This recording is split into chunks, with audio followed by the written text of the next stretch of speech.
Have you ever asked yourself at the end of the interview, before you walk out of the interview, have you ever asked yourself how you did? Did you create enough value with the interviewer that you potentially would receive an offer? How do you validate that? Now, what I want to teach you today is a technique that you could use at the end of the interview so that you walk out with a good sense of how you did throughout the interview.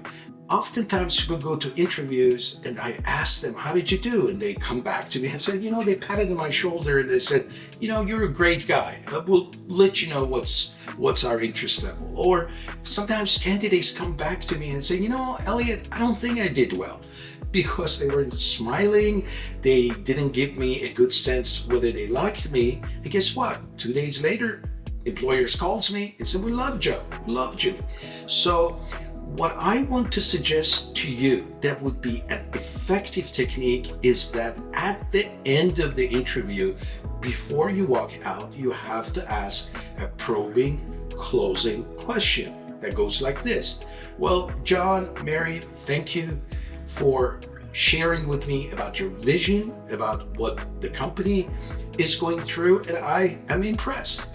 And what I also know that I will be an asset to your organization. But then this is me. This is how I feel. What I want to know is based, let's say, an ideal candidate portfolio.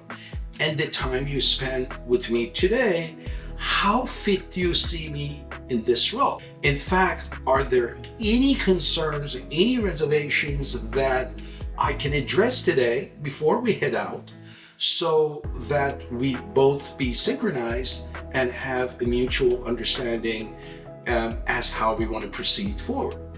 So the catch is that, are there any concerns, any reservation, in fact, anything that you have concern about my qualification that you could share with me so I can address it before I leave?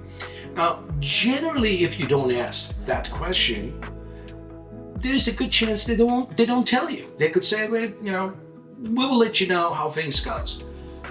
But if you do ask them that question, then there is a good chance, I would say 60-70%, that they would share with you. They would say, hey, Elliot, we really think you're qualified. You've done a fantastic job, but they throw that but.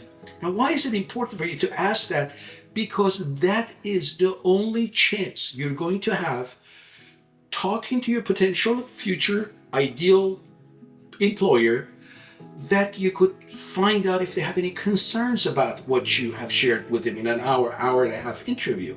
And then what happens is that there's two possibilities. Either they would say something like, gee, Elliot, I wish you had a PhD, everything is good, but then you don't have a PhD for this role. So generally, you have to acknowledge if they have a valid concerns. Yes, I don't have a PhD, but then you have to follow up by still creating benefits as to why they should hire you.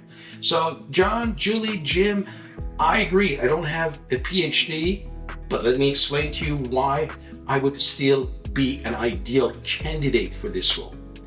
Now, obviously, if they bring up something that is not legitimate and they would share that with you, then that's the chance you have to clarify with them and correct them. So this is just a tip of what we generally teach people, how to ask a probing, closing question, so you don't just go on by gut feeling or how they smile or don't smile at you. You be factual, you be articulate, and you walk out of the interview with a good sense of how you finished your interview.